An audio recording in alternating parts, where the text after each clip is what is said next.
Hi అండి, Konaseema Anush kitchen. బాగున్నారా అండి? పొట్టు మినపప్పు అంటారు కదండి, ఎప్పుడు కూడా నేను పొట్టు మినపప్పే వాడతానండి.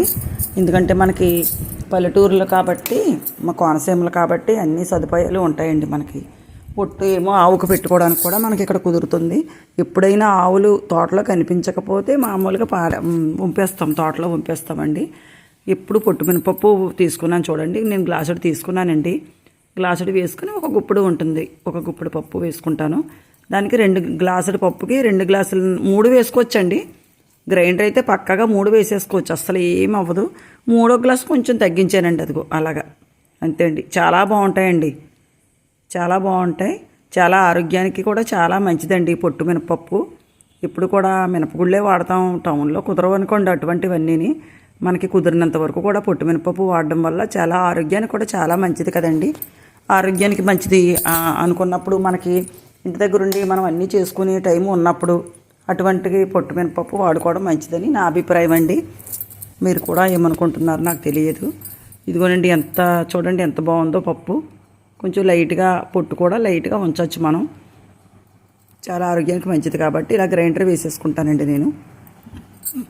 స్టీల్ డబ్బాలోనే ఎప్పుడు మేము తీసుకుని పెట్టుకుంటాను. స్టీల్ డబ్బాలో నాకైతే పప్పు ఉండిపోయిందండి, పొట్టు మినపప్పే వేసేసుకున్నాను దాంట్లో. అందుకని అందాక ప్లాస్టిక్లో వేసుకున్నాను. నేనైతే ఎప్పుడు స్టీల్ డబ్బాలోనే స్టోర్ చేసుకుంటానండి. ఉదయం సాయంత్రం కూడా, ఇప్పుడు కార్తీక మాసం కదండి, ప్రతి నెలంతా కూడా సాయంత్రం ఫుడ్ తినాం కదా. ఎప్పుడైనా అట్లు వేసుకుంటాం, ఉప్మా చేసుకుంటాం, ఇడ్లీ వేసుకోవచ్చు. అలాగా మన ఇష్టం, ఏం కావాలంటే టిఫిన్ అది వేసుకోవచ్చండి. నేను కళ్ళుప్పు, రాళ్ళ ఉప్పు ఉంటుంది కదండి, అది ఎప్పుడు కూడా ఎండబెట్టేసుకుని మిక్సీలో వేసుకుంటానండి. సాల్ట్ ప్యాకెట్ అన్నది అసలు వాడను నేను ఎప్పుడు. అలాగా మెత్తగా చేసుకునండి. ఎప్పుడైనా మనకు గట్టిపడిపోయిందంటే కొంచెం ఇలా మిక్సీ పట్టేసుకుంటే మళ్ళీ మెత్తగా అయిపోతుంది. మిక్సీ కూడా చాలా పదునుగా ఎక్కుతుందండి. కళ్ళుప్పు మనం మిక్సీలో వేసుకోవడం వల్ల శుక్రవారం వేయకూడదు అంటున్నారు. మిక్సీ కూడా బాగా పదునవుతుందండి. మనకి ఎంచక్క కళ్ళుప్పు కూడా మెత్తగా పొట్టు చేసుకోవచ్చు, ఇలాగ పిండిలాగా మెత్తగా చేసుకోవచ్చు. ఫ్రైల్లోనూ, ఇడ్లీ పిండిలోను, అన్నిటిలో కూడా నేను ఇంకా సాల్ట్ అస్సలు కొనండి.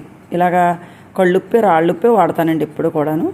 తయారైపోయిందండి. కొంచెం పిండి ఫ్రిడ్జ్లో పెట్టేసుకున్నాను స్టోర్ చేసుకుని. ఇప్పుడు కూడా ఉదయం కొంచెం ఇలా పిండి తీసుకుంటానండి గిన్నెలోకి, సాయంత్రం కూడా కొంచెం పిండి తీసుకుంటానండి. అట్లు కావాలంటే అట్లు వేసుకోవచ్చు. మా వారికి నాకు ఇద్దరికి కూడా 2 రేకులు అలా వేసేసుకుంటాను. ఇందాక పల్లీల చట్నీ మీకు వీడియో పెట్టాను కదండి, పల్లీల చట్నీ మీకు వీడియో షేర్ చేశానండి. అందుకని ఆ పల్లీల చట్నీ చేసుకుని పక్కన పెట్టేసుకున్నాను. ఒక 10 నిమిషాలకి ఇడ్లీ మెత్తగా సాఫ్ట్గా, చాలా వేడివేడిగా, చాలా క్రిస్పీగా ఉన్నాయండి ఇడ్లీ. పొట్టు మినపప్పు ఇడ్లీ కూడా చాలా టేస్ట్ అయితే చాలా బాగుంటాయండి. మనకి మినపగుళ్ళు ఇడ్లీకి, పొట్టు మినపప్పు ఇడ్లీకి కూడా చాలా తేడా ఉంటుందండి టేస్ట్. మీరు ఎప్పుడైనా గమనించారా? ఎప్పుడైనా ట్రై చేయండి మీరు కూడాను. చాలా టేస్ట్ అయితే సూపర్గా ఉంటుందండి ఇవి. అలాగా తీసేసుకుంటానండి నేను. మా వారికి 4, నాకు 4 తీసేసుకుని, ఇప్పుడు మనం ఇందాక వేరుశనగ గుడ్లు చేసుకున్నాం కదండి. మీరేం చేస్తున్నారు? కార్తీక మాసం అంతా కూడా బాగా చేసుకుంటున్నారా? ఉదయం సాయంత్రం దీపారాధనలు చేసుకోవడం, పూజ చేసుకోవడం అన్నీ కూడా. గుడికి కుదిరిన వాళ్ళు వెళ్తారు, లేకపోతే ఇంట్లోనే పూజ చేసుకోవచ్చు కదండి. కార్తీక మాసం ఎక్కడైనా ఉన్నాడు దేవుడు. చూడండి, నేను ఇందాక పల్లీల చట్నీ వీడియో పెట్టాను కదండి. వేరుశనగ గుడ్లు, గుల్లశనగపప్పు, కొబ్బరికాయ అండి, కొబ్బరికాయ ముక్క, చిన్న ముక్క వేసుకున్నాను. చట్నీ సూపర్గా ఉంటుందండి. ఈ వీడియో మీకు నచ్చినట్లయితే లైక్ చేయండి, షేర్ చేయండి, సబ్స్క్రైబ్ చేయండి.